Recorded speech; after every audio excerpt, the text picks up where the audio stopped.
L'hôpital souffre d'un manque de personnel comme jamais. La France reste que l'unique pays européen à ne pas réintégrer les soignants non vaccinés. Depuis la crise du Covid, une personnalité politique prend énormément la défense des non-vaccinés, notamment sur Twitter, c'est Florian Philippot. Donc demain, cela fera 500 jours pile que des travailleurs français sont suspendus pour non-vaccination Covid, cas unique au monde, des infirmières, des pompiers, des médecins administratifs, etc. Alors plus que jamais, réintégrer les suspendus. Voilà, honte à la Macronie infâme. Voilà. Alors, Philippot, dans toute sa finesse habituelle. Il aurait pu s'arrêter avant, oui. Voilà, mais voilà. Mais non, mais il ne le fait pas. Florian Philippot il boude pas son pose plaisir. une vraie question que pas mal de Français se posent. Ouais, alors de combien voilà, c'est une question qui revient très souvent dans mes émissions. C'est pas la première fois qu'on me la pose, Cyril. Oui. Alors je suis plus ministre en charge de la santé, mais j'assume parfaitement d'avoir demandé à des gens qui sont au contact de personnes fragiles ou malades d'être protégés contre un virus transmissible. Ce serait une première dans l'histoire. Je pourrais comprendre que ça crée de l'émoi. Il se trouve que moi, j'ai été blouse blanche, aide-soignant, médecin, et que pour intégrer l'hôpital, quand on m'a demandé de mettre la blouse, le premier truc qu'on m'a demandé, c'est mon certificat de vaccination contre le DTP et l'hépatite. Pourquoi ? Parce que tout ce qu'on peut faire pour éviter de transmettre des maladies à l'hôpital, on le fait, ça fait partie de notre éthique professionnelle. Premièrement, ne pas nuire, premier principe d'Hippocrate. Donc on a demandé aux soignants de se vacciner. Alors il y a des soignants qui n'ont pas voulu se vacciner, initialement parce qu'ils disaient l'ARN messager, etc. Je note juste, Cyril, qui disait lorsqu'il y aura un vaccin traditionnel, on le fera. Bon, on a mis un vaccin traditionnel, c'est le Novavax, qui correspond à bien des vaccins ancestraux. Ça n'a pas fait bouger du tout le nombre de soignants non vaccinés. On parle là d'environ, c'était les derniers décomptes, et c'était il y a un moment, on parle de 1000 personnes, 1000 blouses blanches sur 300 000, d'accord, qui sont concernées. Je ne dis pas que c'est rien, ça compte. La plupart d'entre elles, en tout cas, on a systématiquement proposé d'accompagner les soignants qui ne voulaient pas se vacciner vers une reconversion professionnelle, etc. Certains l'ont accepté, d'ailleurs beaucoup l'ont accepté, d'autres n'ont pas voulu. Certains ont fini par ou attraper le Covid et une fois guéris avec un certificat à revenir. Oui. D'autres ont fait le choix de se vacciner, etc. Moi, dans ma conception de l'éthique professionnelle, je dis juste que si demain on doit développer des vaccins contre des maladies potentiellement transmissibles et potentiellement sévères, ce sera une bonne nouvelle et que si ces vaccins-là, ils existent, on demandera à nouveau aux soignants de se vacciner. Cyril, pour moi, je vais même aller un petit peu plus loin. Pour moi, le combat à mener aujourd'hui, c'est davantage un combat pour augmenter, par exemple, le taux de couverture vaccinale des soignants contre la grippe.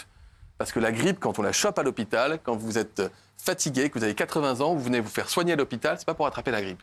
Donc pour moi, ces combats, ils sont plutôt de ce niveau-là. Après, j'ai beaucoup d'empathie et de sympathie pour toute la famille des blouses blanches, et je suis désolé qu'il y ait des gens qui se retrouvent dans la difficulté, qui soient sous tension. Là, on va pouvoir en discuter directement.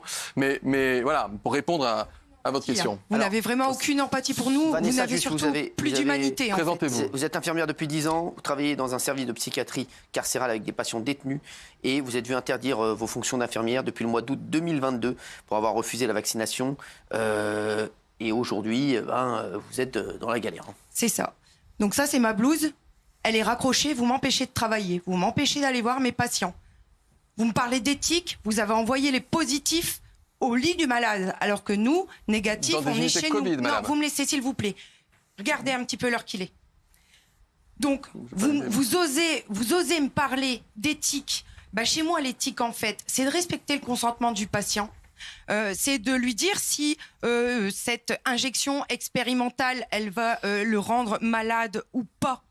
Parce que me dites pas qu'il n'y a pas d'effet indésirable, monsieur Véran, on est à 190 000. D'accord ? Donc, me dites pas qu'il n'y en a pas eu, c'est faux. Je suis désolée. Et surtout, moi, mon éthique, elle réside dans le fait où le patient, il doit être consentant. Moi, quand j'enlève ma blouse d'infirmière, je rentre chez moi, je suis patiente. Je suis une patiente. Et vous m'avez enlevé tous ces droits-là. Vous m'avez enlevé le droit d'être une simple patiente. Je n'ai contaminé personne. Je n'ai tué personne. Par contre, le fait que vous ayez laissé les gens avec du Doliprane chez eux, oui, ça a certainement tué des gens. Le fait que vous ayez enlevé les soignants suspendus de leurs hôpitaux, oui, ça a enlevé des soignants au lit du patient. Parce que, à signaler que nous, on est tous là en début de pandémie. D'accord ? Moi, en mars 2020, j'étais réserviste sanitaire dans une EHPAD seule au milieu de Paris. Et vous osez me dire que je n'ai pas d'éthique. J'ai pas dit que vous n'avez pas d'éthique. Si, vous l'avez dit, monsieur. Non, j'ai dit que c'est un sujet éthique de se protéger contre les maladies transmissibles quand on est soignant, et je l'assume, madame. Vous êtes vacciné contre l'hépatite B. Mais monsieur, ce vaccin a 40 ans. À 40 ans, l'hépatite B. Et donc, alors, attendez. Et là, vous êtes devin. Vous êtes porte-parole et devin. C'est-à-dire que vous savez me dire si dans... Qu'est-ce qu'il a ce vaccin que vous appelez vaccin expérimental? Vous lui reprochez quoi? On va aller jusqu'au bout du raisonnement. Pour vous, il fait quoi ce vaccin? Vous ne savez pas ce qu'il va faire.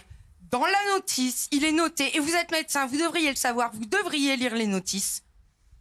Il est marqué qu'ils sont en étude jusque quand? Décembre 2023. Études cliniques. Chez moi, c'est expérimental, monsieur. Madame, vous êtes infirmière, vous savez ce que c'est qu'une étude post-clinique? Vous êtes devin, puisque vous savez me dire dans 10 ans ce qui va se passer. Alors, je vais vous dire les choses. Vous ne faites pas confiance aux médecins avec lesquels vous travaillez. Mais mes médecins, ils m'attendent là, mes collègues, ils m'attendent. Bien sûr que oui, j'ai confiance en mes médecins, monsieur. Il y a 70 médecins non vaccinés dans ce pays, d'accord? 70, sur le nombre complet de médecins. Donc les médecins recommandent le vaccin. Vous les sortez d'où vos chiffres? Le vaccin.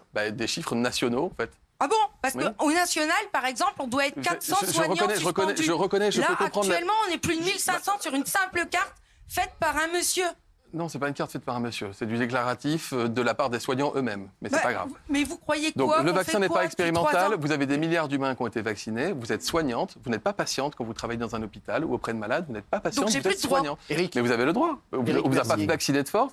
Mais quand vous faites le choix, encore une fois, de porter la blouse, et si vous êtes, madame, vous avez la mémoire de ce qu'on vous a demandé quand vous avez mis la blouse la première fois, on vous a demandé un certificat de vaccination. En fait, on devient des objets quand on devient infirmier. Non, vous n'êtes pas un objet. Vous avez fait de vous êtes nous en responsabilité. Un objet. Non, pas Éric Mercier, vous êtes notre infirmier suspendu.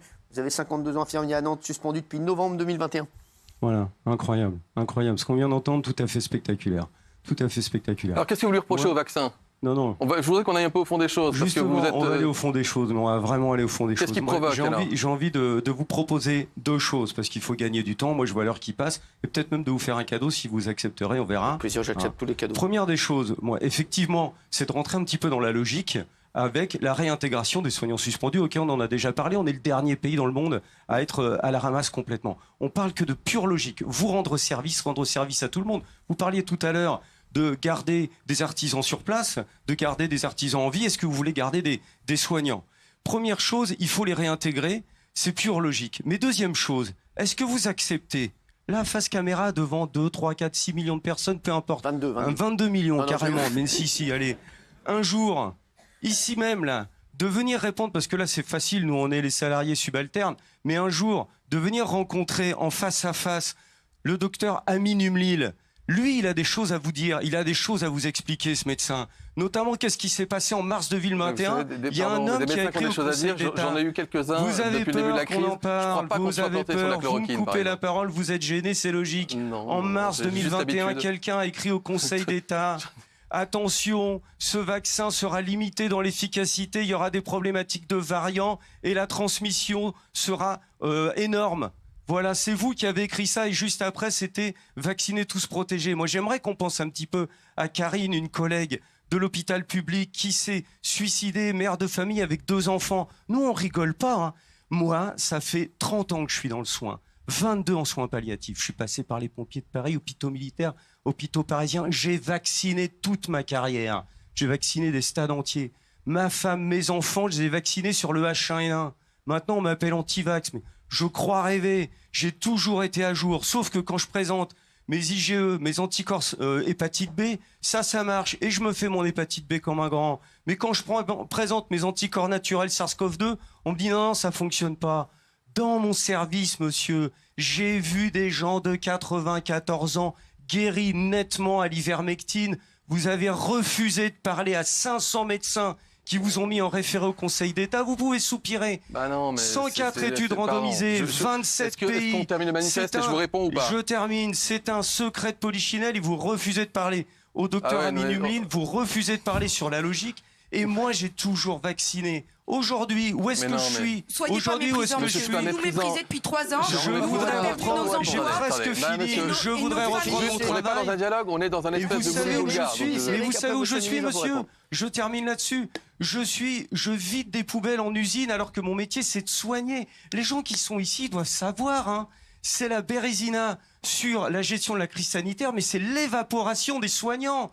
Nous, avec le syndicat Liberté Santé, qu'on a été obligé de se créer, on est à amener des paniers repas à des infirmières qui dorment, là, de l'hôpital public, qui dorment dans leur voiture. Alors que nous, on veut retourner dans le soin. Et mes collègues triple dosés, qu'est-ce qu'elles ont fait avec la 4e dose? Zéro, nada. Elles le savent, elles ont évité à 92%, c'est les chiffres de l'ANSM, elles ont évité la 4e dose parce que votre pari biologique a raté. Ça s'est vu. Tous les triple dosés se sont chopés le Covid. Je peux répondre un moment là? C'est gênant. Eric, oui, allez-y, mais c'est gênant. Allez-y, Eric, Okay. et après j'espère que j'aurai mon cadeau quand même. Allez-y. Ok. Mon cadeau, c'est justement la proposition d'Aminum Lille pour vous, face à ce monsieur. Mais ça, vous voyez, hein, c'est un gant de soignant. Moi, je vous le jette, je vous lance le Très défi. élégant. Venez parler face à Aminum Lille. C'est ça votre cadeau. On va voir s'il accepte. Je vous réponds ou sinon vous avez terminé et on peut passer à autre chose. C'est comme vous voulez. Allez-y, Je vous en prie, allez-y maintenant. D'abord, dire une chose. Oui, j'ai de l'empathie et beaucoup de sympathie, y compris pour les soignants, et notamment pour les soignants non vaccinés qui sont en difficulté, qui ne peuvent pas exercer leur métier. Et je leur dis, non, vraiment, vous seriez étonnés. Et je leur dis que je regrette le choix qu'ils ont fait. Je regrette le choix qu'ils ont fait. Mais moi, De ne pas se protéger. Je vais vous répondre, sinon on va passer vraiment à autre. Ensuite, je comprends le courant qui est le vôtre. Qui est le courant? Mais oui, c'est le courant de l'ivermectine. J'ai eu le droit à la chloroquine, j'ai eu le droit à la clochicine, j'ai eu le droit à l'ivermectine, c'est-à-dire le courant qui dit depuis 3 ans qu'il existe un médicament miracle secret que tel ou tel médecin a trouvé dans son laboratoire sans démonstration scientifique et qui aurait sauvé des tas de vies. Le vaccin est un miracle. Je vais vous répondre, je vais aller au bout de mon raisonnement. Donc l'ivermectine ne marche pas. La chloroquine ne marche pas. La colchicine ne marche pas. Il n'y a pas un seul pays au monde qui le considère encore. Et je vais vous dire un truc. Pfizer, ça marche. Mais j'écoute, mais je l'assume complètement, c'est pas nouveau. Et avec moi, la communauté scientifique et médicale, et pas que française, européenne et mondiale. Monsieur, je dis juste qu'un soignant qui considère qu'un médicament qui n'a pas démontré son efficacité, qui n'a aucune validation ni nationale ni internationale, et qui est dans cette posture-là, je suis désolé, et qui refuse de se vacciner, est un soignant en qui, je le dis en tant que médecin, alors, je n'ai pas confiance. Alors après, je vais vous dire les choses. Vous avez, c'est pas une décision, vous avez pas une décision politique, même si je l'endosse et je l'assume encore aujourd'hui, mais vous avez ce qu'on appelle la haute autorité de santé, d'accord, qui n'est pas une entité gouvernementale, qui est autonome. Très pratique. Si vous voulez, oui, c'est très pratique, surtout très utile, la haute autorité de santé, parce qu'ils produisent toutes les recommandations scientifiques de notre pays, vous savez. Et je les ai sollicités, je crois, 3 ou 4 fois, à différents intervalles, en leur posant la question, et en disant toujours que le jour où la haute autorité de santé nous dit réintégrer les soignants, on le fera. Mais pourquoi donc, je suis très... et je vous dire, c'est la même position. Vous avez lu le courrier qu'on leur a envoyé le 17 novembre avec le syndicat Liberté Santé, toutes les références scientifiques mondiales. C'est cadeau à lire. Pendant 3 ans, des solutions magiques. La HAS date de novembre 2022, Monsieur Véran. On est en janvier 2023. Ça va combien de temps vous allez attendre? La haute autorité de santé a systématiquement répondu que les conditions ne permettaient pas la réintégration des soignants. Monsieur le ministre, des choses. Je suis désolé encore une fois pour les soignants qui ne peuvent pas exercer leur travail aujourd'hui. Vraiment. Il y a beaucoup de questions, beaucoup de gens disent. Alors, il y a des pays, d'abord, il y a des pays dans lesquels il n'y avait pas eu de suspension de soignants, pas d'obligation vaccinale des soignants, des pays qui l'ont mis en place. Et ensuite, nous, on fait... Alors, je ne suis plus ministre en charge de la santé, mais mon successeur, qui est un urgentiste de métier, a continué à saisir les autorités scientifiques pour leur reposer la question. Et comme il y a encore des vagues régulières, ça ne vous aura pas échappé, on a connu encore une vague il y a 1 mois et demi, 2 mois, ils ont considéré que les conditions de sécurité sanitaire n'étaient pas réunies. Donc vous pouvez lever tout en février. Mais pardonnez-moi, c'est une chose. L'obligation vaccinale des soignants est une chose. Prenez des médicaments inefficaces, non démontrés, utilisés nulle part dans le monde, sur la base des dires d'un médecin qui, par ailleurs, je crois, amaille à partir avec la communauté médicale. J'en ai vécu tellement pendant 3 ans, si vous voulez, je suis blindé et vacciné contre ça. Et heureusement qu'on n'a pas cédé sur la chloroquine. Est-ce qu'à 100%, vous pouvez me dire, parce qu'on est dans le cadre bien de l'obligation vaccinale, c'est vous qui le rappelez, est-ce qu'à 100%, vous pouvez me dire que si je me fais injecter, je ne ferai pas d'effet indésirable, puisque vous m'obligez à le faire. Est-ce qu'à 100%, vous pouvez me dire que je peux me faire injecter? Madame, et les gens dans cette salle. Injecter, vous êtes infirmière, parlez de vacciner. La vaccination est un cadeau pour l'humanité. Non, c'est pas un vaccin pour moi, c'est une injection. Mais la vaccination est un cadeau pour l'humanité. Est-ce que vous pouvez m'assurer à 100% que je ne vais pas mourir en me faisant injecter? La vaccination nous a permis d'éradiquer des maladies qui terrassaient les populations autrefois. Et parce que certains parents ne vaccinaient plus. C'est pas possible. Je termine ma phrase. Vous m'imposerez pas. Moi, j'ai vacciné. Je suis pour les vaccins. Donc, parce que des parents avaient arrêté de vacciner leurs enfants contre la rougeole, qu'on avait des résurgences de rougeole avec des formes graves, on a mis dans la loi l'obligation vaccinale pour toute la population contre la rougeole. Et on l'assume aussi. Rougeole, ça doit être 1964 à peu près le vaccin. Donc oui ou non, monsieur, à 100%. Mais madame, le Novavax. Est-ce que vous pouvez m'assurer en m'obligeant Moi, j'avais compris que les vacciner soignants non vaccinés ne voulaient pas d'ARN messager, mais lorsqu'ils auraient un vaccin dit traditionnel, ils le prendraient. De toute façon, il n'est pas dans le décret, votre décret. J'avais compris que quand la numéro 2 de Pfizer au Parlement européen, Janet Small, s'exprime face à Peter Ross, le député néerlandais, et qu'elle lui demande, qu'il lui demande, est-ce que vous avez testé l'efficacité sur la transmission avant la mise en route de cette pseudo-vaccination en AMM conditionnelle, elle répond en riant, non, il n'y a eu aucun test sur la transmission. Vous en avez vous-même parlé au Conseil d'État. C'est pour ça que ça a raté. Moi, je suis pour les vaccins, les vrais vaccins. Ça, il s'agit techniquement d'injection de nanoparticules lipidiques d'ARN messager à visée immunogène de protéines spike en phase expérimentale 3. C'est énervant à dire. Du coup, on sert à tout le monde vaccin. Il faut des vrais vaccins. Après, vous avez vous-même parlé des mutants, un coronavirus, mais ça n'arrête pas de muter tous les 3 mois.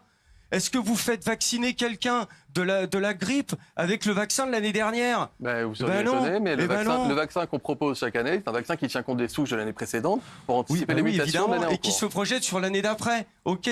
Simplement, là, sur quelque chose qui tourne en boucle, on veut soit des vrais vaccins, et là, ça a raté, mais surtout, on veut travailler. On est prêt. En fait, vous avez des convictions. C'est très dur. Et j'ai appris en gérant la crise Covid qu'il était très difficile de lutter contre des convictions. Merci.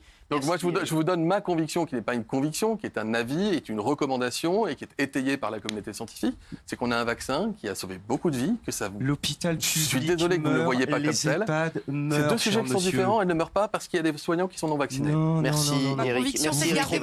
Je veux bien qu'on parle de l'hôpital. Avec les soignants.